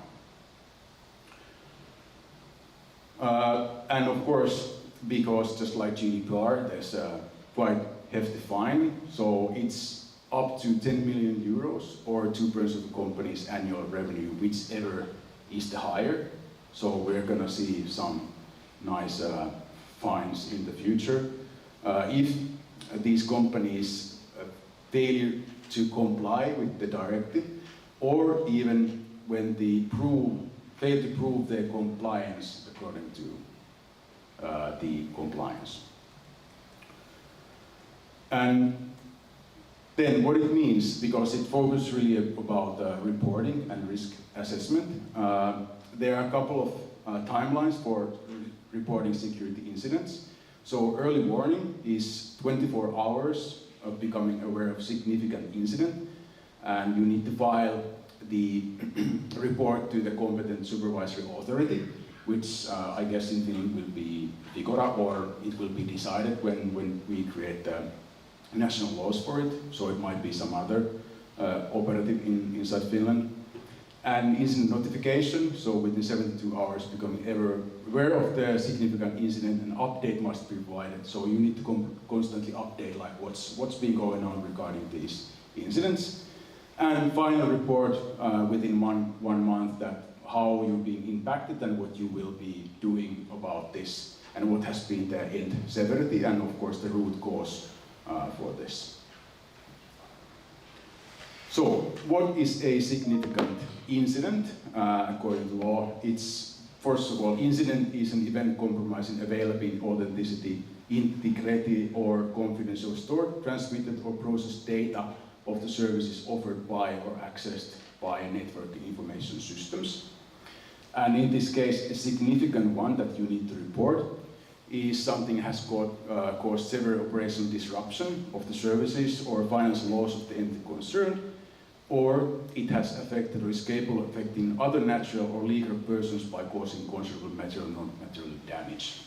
So if you think about this, like, again, for example, in the Cloud Native and Kubernetes context, like what are the type of incidents that I may have and how to circumvent this. So, and maybe one difficult thing about NIS2 is that it doesn't provide really the measures that you need to implement.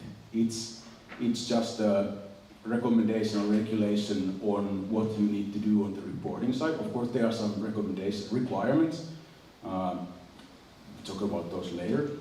But otherwise, it's more or less the same things that should be implemented already by good standards of cyber resiliency.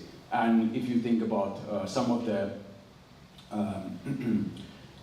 for example, like NIST and ISO 27001, which are technology standards. So if you adhere to these standards, you should be already covered by those requirements that come from NIS2, although the only one that comes from NIS2 is this reporting requirement, because NIST and ISO 27, they are standards that you can get this mark of proof that, okay, you have implemented this, and then you get a nice certification. But NIS2 is a law, and you should kind of adhere to the ISO or NIST standards to comply to this one. So thinking about like cases, what you need to do is, again, think about, for example, your Kubernetes clusters running somewhere. It's not just enough that you secure your systems doing backups.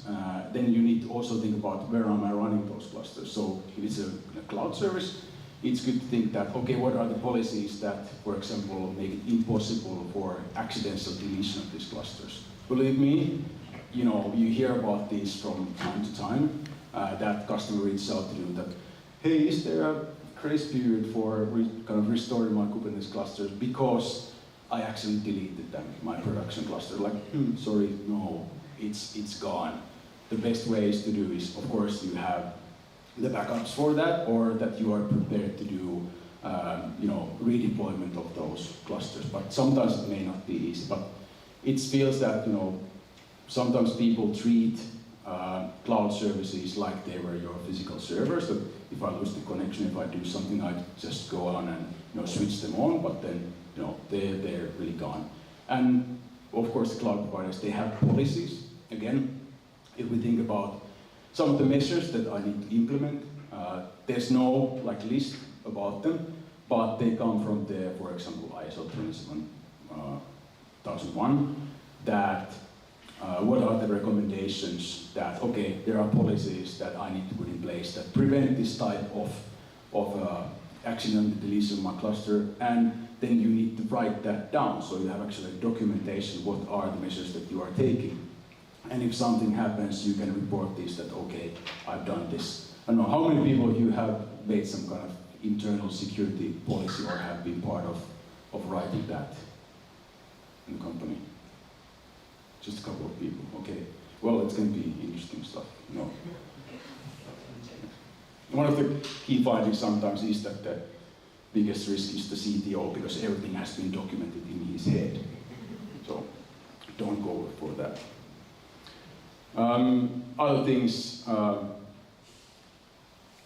maybe kind of explaining or examples, what can I think of? Again, backing up your clusters, running them. Then, for example, another case of incident that's very possible is accidental leaking of your service account keys, for example. That also happens. So think about scenario where you leak those keys and someone starts crypto mining your clusters. That can be a severe financial impact, even though that it may have no kind of security breach on your system, but that's also a cybersecurity incident which can have a very large financial impact, because you can get a bill of a couple of thousand or tens of thousands of dollars in a very short period. So one, you should have systems in place that monitor for this, that report the incidents internally that you can kind of get back to. And of course, then you need to document these issues and report them forward.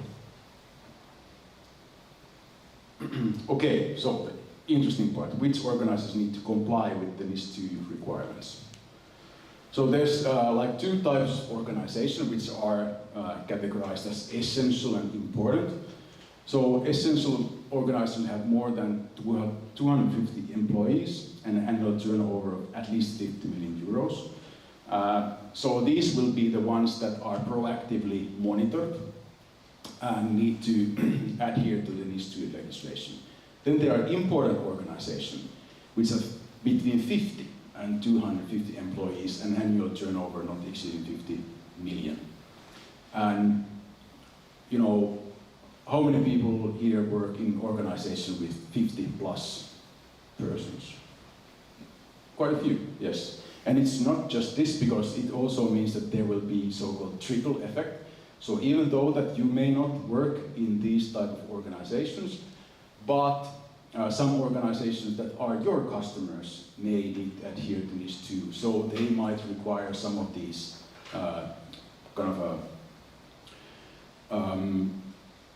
legislative requirements from you. So again, and it says consequence may be applied if it's determined that the organization was non-compliant.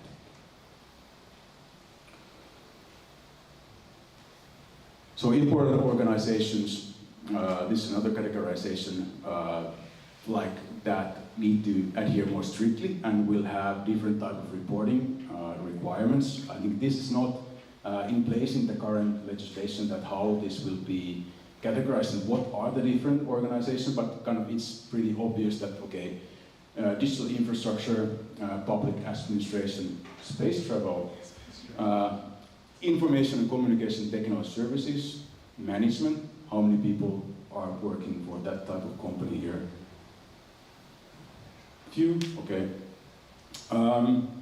Healthcare providers, financial market infrastructures, so systems that support the financial market infrastructure, okay, which and are at the kind of danger of providing false information, for example, those. And of course, banking, although for banking, there's the DORA legislation that will cover also those. Then essential organization, I think it's interesting that there's, well, online marketplaces, you know, if you sell and provide online marketplaces or sell tools on it, social networking platforms, research institution, postal and courier services, waste management, chemical manufacturing. And again, because of the trickle effect, if you work in a company that will provide services for these, it may be that you need to resort some of the, to some of the requirements of the NIS2. Digital provider. Very good question. If you have that listed on your website, just remove it. So. But yeah, like the key here is that, you know, it's very difficult to understand that, do I need to adhere to the NIS standards and what I need to do? So please kind of start working early on this one. So the differences between those two sectors is that between those critical, very critical, there's also this classification matrix that really depends on how the regulatory bodies in the member states and also within EU enforce the compliance. So of course this is really about securing, again, regarding the geopolitical situation, for example, that which are the critical sectors inside the nations that need to be covered into, of course, it's energy, transport, banking, healthcare, drinking water, wastewater, again, the digital infrastructure. And then some of the critical ones, which like postal and courier services. So really securing the basic functions inside the countries. So is space travel that common? So it's very critical. Yeah, you know, I bet we all have those 10 million to, you know, go on a SpaceX flight or Virgin Space or whatever they are. But kind of, I see the point, because they need to be guaranteed to be, you know, again, providing the services, because so much depends on... Somebody has to be able to escape. Yeah, escape, yeah. And, you know, provide GPS and, you know, what happens to if your, you know, satellite TV is cut, or who uses satellite TV anymore? I don't know. So this is really about then the measures that you need to adhere to. So again, priority is risk management and incident response. So again, the NIS2 does not have a clear list of what I need to do. You need to look into the standards like NIST and, you know, ISO 27001 on the actual measures that are implementable. And if we think about the CNCF projects and, you know, also Kubernetes, I think it's best to look into the ISO 27000 or, you know, other frameworks like Common Security Foundation, the CSF list that provide these measures that I can actually implement on my systems. And because this is not about what I do, it's about, you know, use common practices, common sense, so that I comply to these requirements. Maybe the one worth mentioning here, and which is kind of more of a recent development, is the supply chain security. And of course that we talk about SBOMs. Who knows what an SBOM is, what it means? Most people. So software bill of materials, so that the producers of software need to give a recipe inside their software that what are the open source libraries, other software that has been used inside of my software. So if there are vulnerabilities, systems can actively, let's say proactively report on what I need to do about this. And then there's another thing called VEX, so vulnerability exchange, or I always forget the abbreviation where it comes from. So VEX actually then, because with SBOOMs, you might get a list of vulnerabilities in software, like 200 of those. What will I do about this? And it might be that those vulnerabilities don't really matter to you because it's about this specific version or how it's used. But VEX is a kind of a list of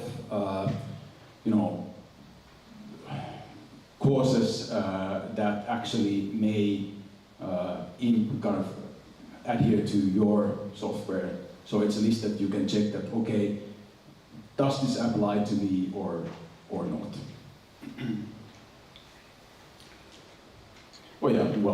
Next slide. Well, I was a little bit early. So vulnerability, exploitability, exchange. That's what VEX is.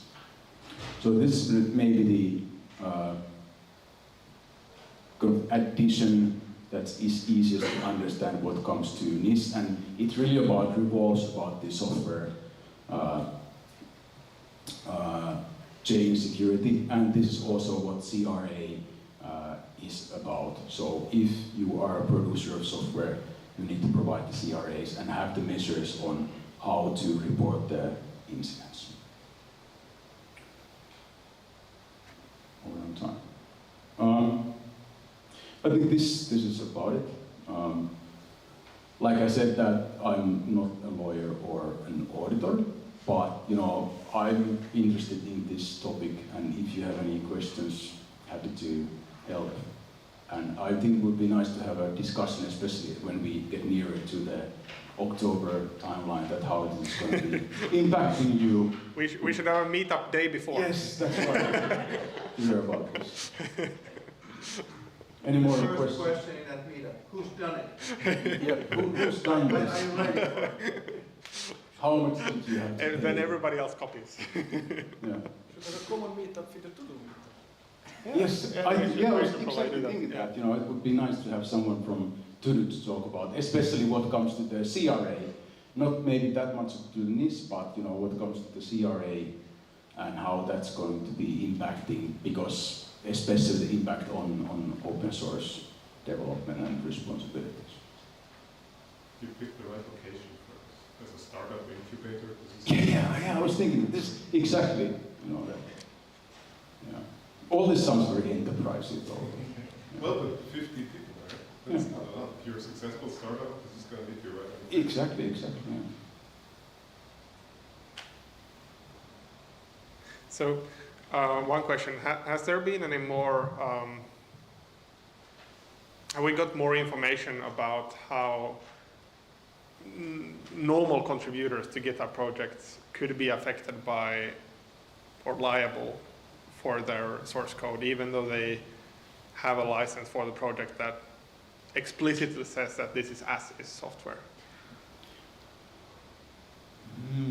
I think we just discussed about this. Yes and no. In theory, yes, but then of course, if you don't make any money with that, then it really doesn't matter. But it's, let's say, against the nature of the legislation. But what can you do? And I think it's a little bit unfair that. Yes, even though that it's really about, CRAs shifting the responsibility from the buyers of software to the developers of software who know what, or should know what they are doing. Buyers, not so often. But still it's unfair that, some of those big critical systems depend on, stuff that's being committed and created, on Sunday nights by a couple of people. And we've seen some incidents, when people have pulled out this, you know, the Node.js left pad, for example, like what happens, everything breaks down because one small library due to some 15 lines. Yeah, 15 lines of code is pulled out and everything breaks down. Yeah, but I think that in the theory, that one of the main points is that we do not know yet, because there will be lots of like specification happening, and it's not even started yet, like sorting out all of these details. But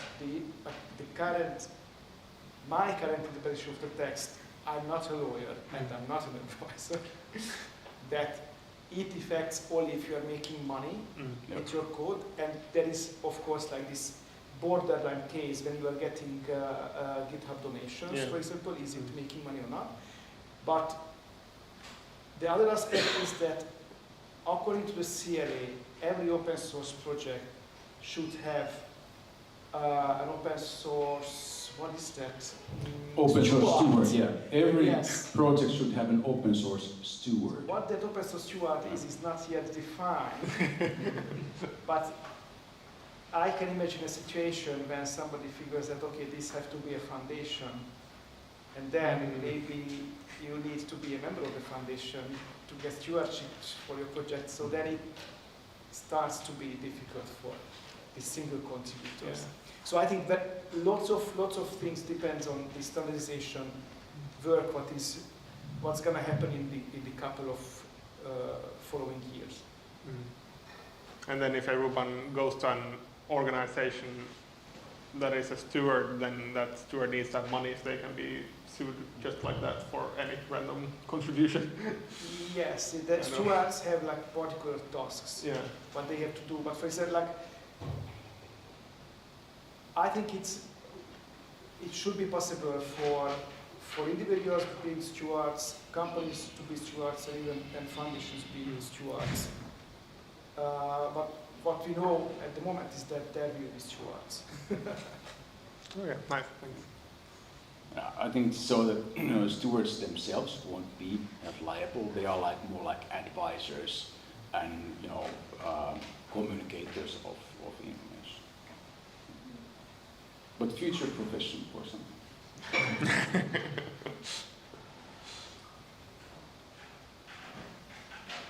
All right, thank you.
Okay, hello everyone. My name is Denis. I'm working at Relex, and there's a slide for this. So I'm a DevOps engineer or system administrator, work at Relex solution, and live in Helsinki for 1.5 years. So that's good. What I want also point out, it's kind of embarrassing to remember this, but today is the day of 10 years of Kubernetes, and back in 2020 when I started to learn it, that was maybe I already late to the party, you know? It was really strange feeling, but it was completely not the case. So, what's the scope of this presentation and what we are talking about? So, I decided to build something with Gateway API, to start using Gateway API, because it seems like not a lot of people going to switch it in the near future, because Ingress is not deprecated yet, Ingress API. And this is just a learning experience, I would say, about Gateway API and how it works. So we talk a little bit about the difference between Ingress API and Gateway API, current state of both APIs, and also I showcase my homemade gateway controller with these beautiful tools like Envoy as a proxy and Pickle from Apple configuration language. And there would be a little demo. And yeah, that's it. So let's start. So first of all, disclaimer, this is not a production-ready solution.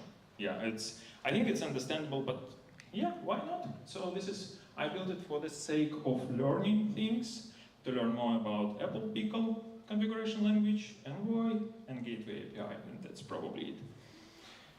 So, what the differences? So, Ingress API was introduced quite a long time ago, and it's a really basic functionality. So you can get only like HTTP, HTTPS traffic, and that's it. But for Gateway API, which is actually stable and in general availability since November of last year, it's not the case. So both L4 and L7 layers of OCI model covered, and this is really nice, or SI model. What about traffic management? So in Ingress it's limited and it should be extended somehow with controllers and so on. But in Gateway, it's built-in advanced support. Portability.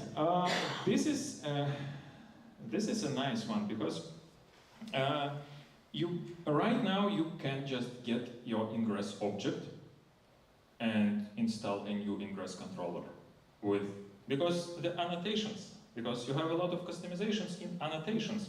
And this is actually like a pain to manage them. And it seems like there is one Kubernetes API object, like Ingress, but you can just reuse it for a different one, for the different Ingress controller. It would not work in some different implementation of Ingress controller. So, and we have only one resource object, it's just Ingress, and that's it. And Ingress class, it's a thing. But in Gateway API, there is a bunch, I would say. Some of them in experimental channel, some of them in the standard. So yeah, and we would be covering the Gateway class, Gateway, and HTTP route today. But there's more, there is also gRPC routes and so on. There's a lot of them. The routing rules is also different. Because in Ingress it's just path or host based, but in Gateway API you can do it with headers, based your routing to the services with headers. And about extending capabilities, annotations, this is the way to go with Ingress, and sometimes it could be messy. And for Gateway, it's a part of specification, so this is really nice. It's actually really nice to see this change, and I actually really excited about Gateway API. Yes, the current state. So if you go to the page of documentation of Kubernetes, and ingress is frozen, so new features won't be added here, and you should use Gateway API. So this is from that documentation. And the Gateway API documentation says that it's the next generation of Kubernetes ingress, load balancing, and service mesh APIs. So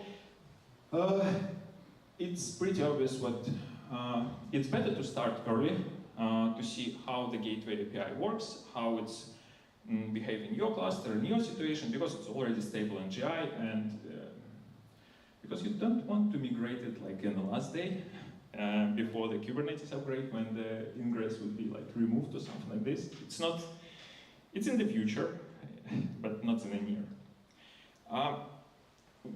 The homemade gateway controller, what we are using. So basically, previously I tried to do the same thing, and it's called beverages. So it's just implementation of ingress controller with bash, a little bit of kubectl and JQ, and that's probably it. I was just presenting it inside the company just to showcase what you can build whatever you want for the sake of fun and learning.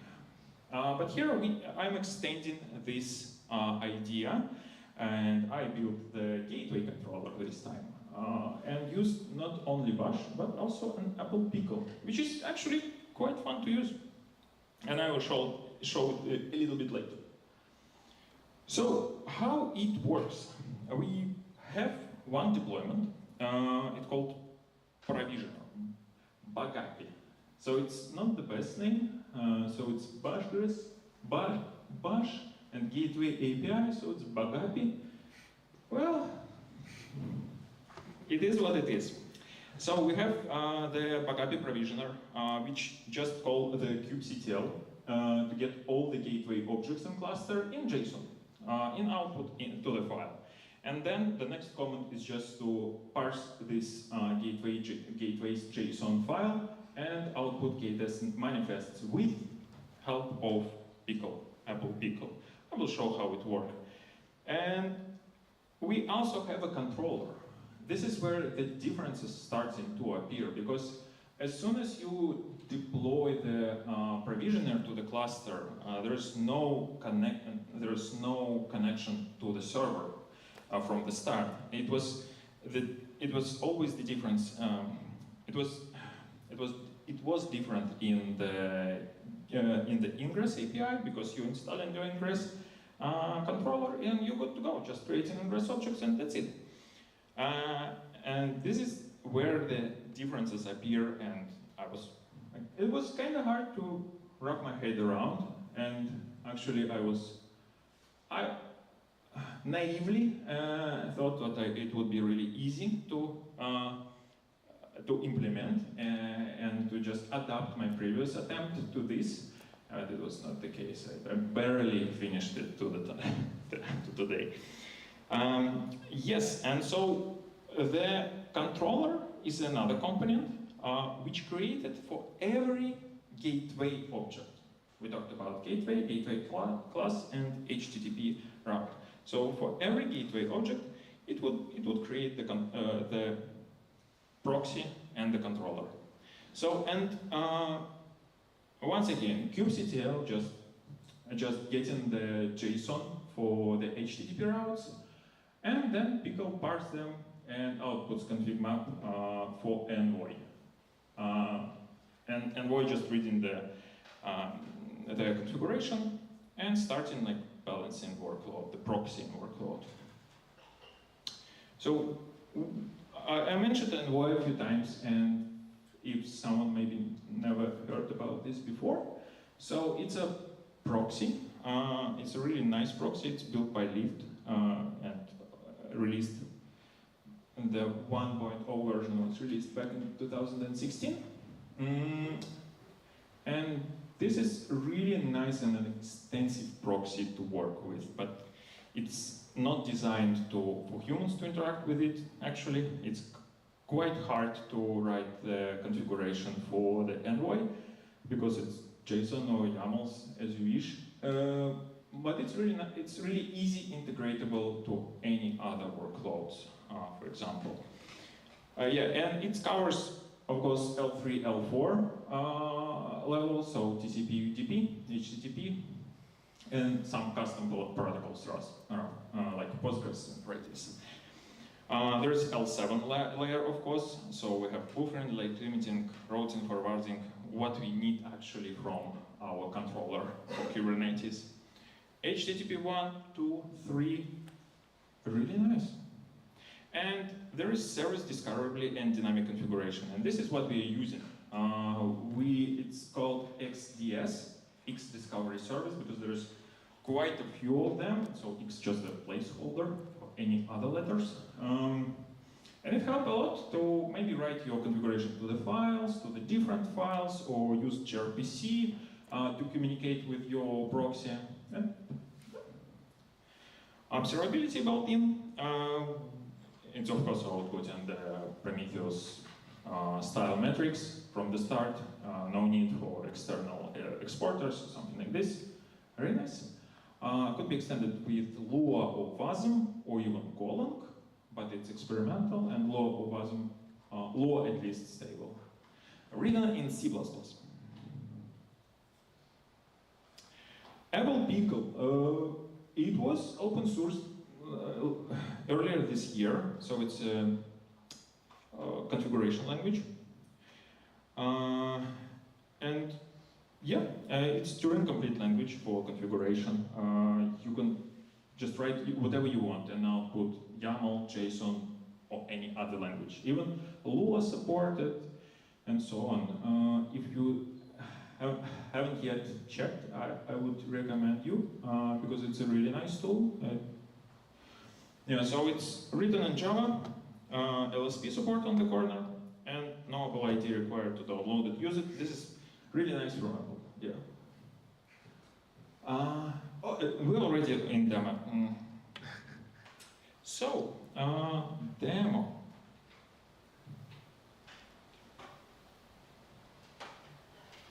Okay, so this is my page prepared for getting some information, and yeah. So this is actually all of this in the GitLab. There is a link to this if you, for some reason, want to see what is going on here. And there is all the manifests. This is how you can define the Kubernetes resources in Pickle. So you have a listing of KTS resources, and there's namespaces, some events, so there's a logic, and so on. So, and I'm not using any other deploying and packaging tools here. So everything done with Pickle. So, and we start, I have a Kubernetes cluster, and so let's just start with just deploying the CRDs.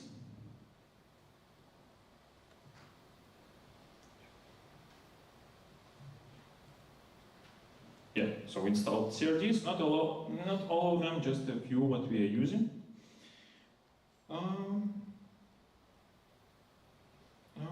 Then we have the provisioner itself. So this is the provisioner. So this is actually using the Pickle and outputting YAMLs, which we just then redirect into kubectl apply.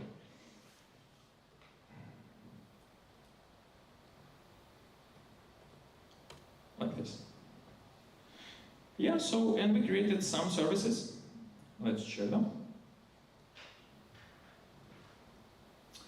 Yes, so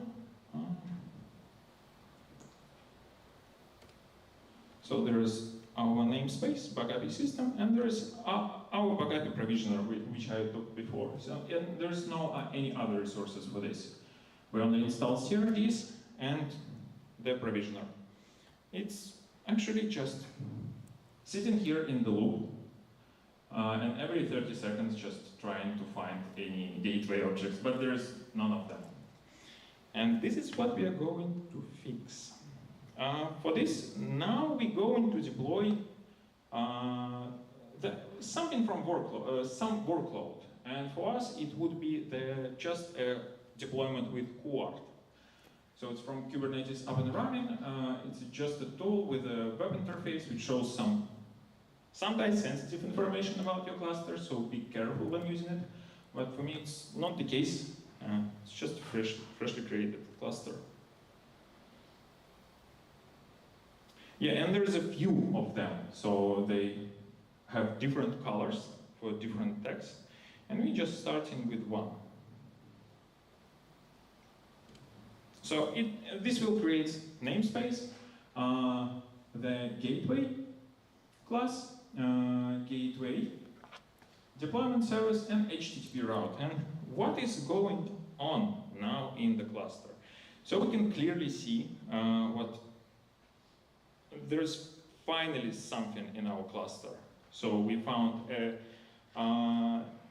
the gateway, and we creating some resources. And all of these resources needed to provide, to direct traffic to your cluster. And, okay, so let's go to the Kuart namespace. Yeah, so this is where the controller and envoy sits, and there is actually our workload. So they all in separate namespace. And the controller have the same output.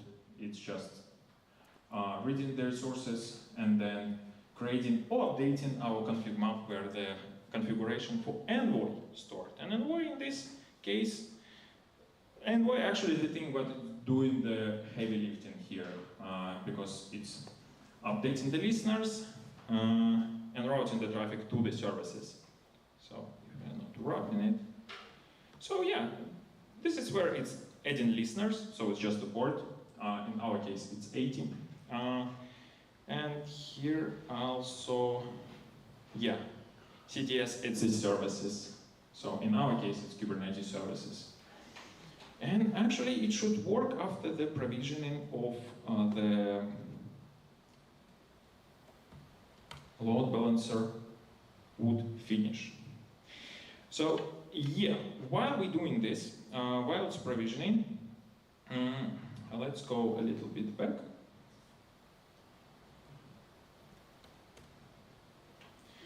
Which load balancer are you using? Forgot to mention. I'm just using the UpCloud, and yeah, they're load balancer, so I'm in the cloud. Yeah. And this is a nice part because you don't need to think about implementation, how it works, and so on. You're just creating the service with type load balancer, and it works in every one.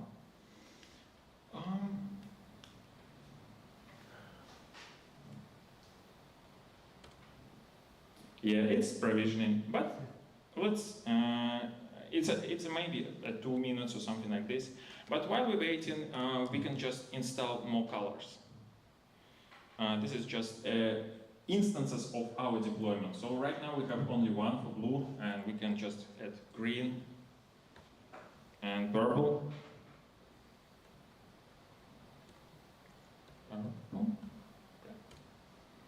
And then it's creating more services. So this is only the beacon. It's of course predefined, and you can specify whatever color you want, but there is no image with such text. So yeah.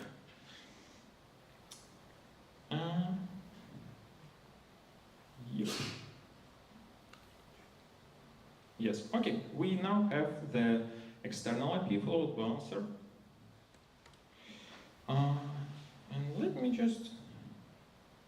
I have a small trick because I don't have a DNS record. Update host session. Yeah, now it should work. And here we can see our sites, and let's see. Yeah, it's just working. I was surprised when it worked, but the green one is not working yet. Because as far as I remember, the envoy, while reading the configuration from the config map, sometimes not updating it immediately, because it's mounted somehow differently. Yeah, and we can see its added clusters here. So now our sites should be working. So there is green, and there is purple. They're all the same. They have just a different name of the pod, but it's just to show the different workload. And one last thing, we actually could enable HTTPS, and this is done here as well with P, enable HTTPS.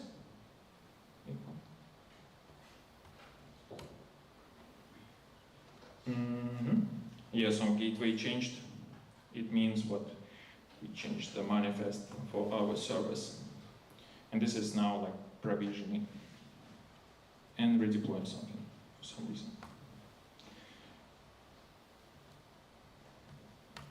And yeah, so there is also the 443 port, and we actually could even try to visit it.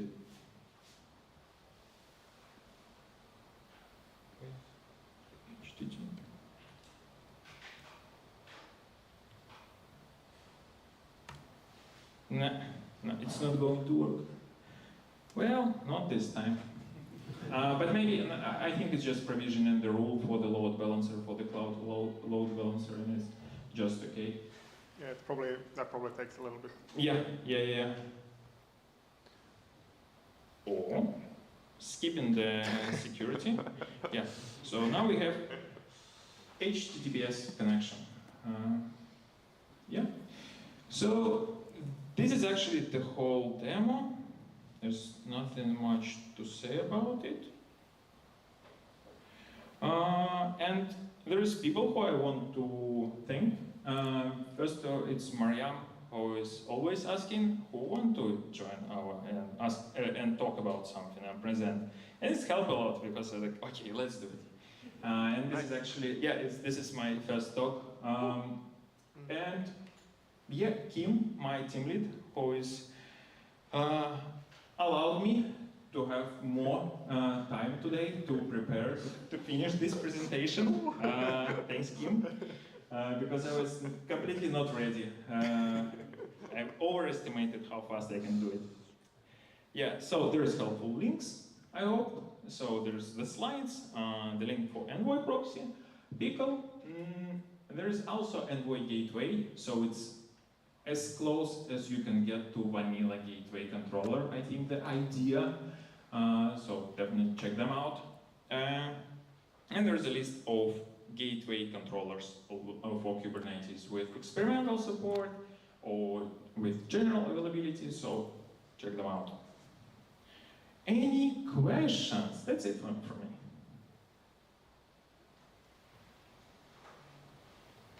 Out of curiosity, why did you decide to use UpCloud load balancer? I just using, it's maybe a hot take, but when your cloud provider don't have search for your services, is a good cloud provider because there's just a few, and you just go to the top Kubernetes and creating cluster. So yeah, and they have the Finnish region, and it's Finnish company as far as I know. So this is why I decided. No other, yeah.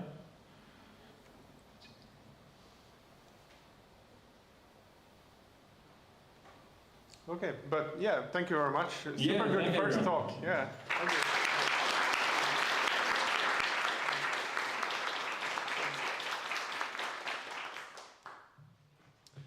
Cool. So that's all for today for the official program. I guess we can be here until 9, and then we can also move on to some, I don't know, bar or something to hang out if you like. There's a 40% discount. Oh yeah, say. There's a 40% discount on CNCF trainings and certificates if you want to use it. I think it's a valid deal tomorrow. Today and tomorrow. It's for this birthday party.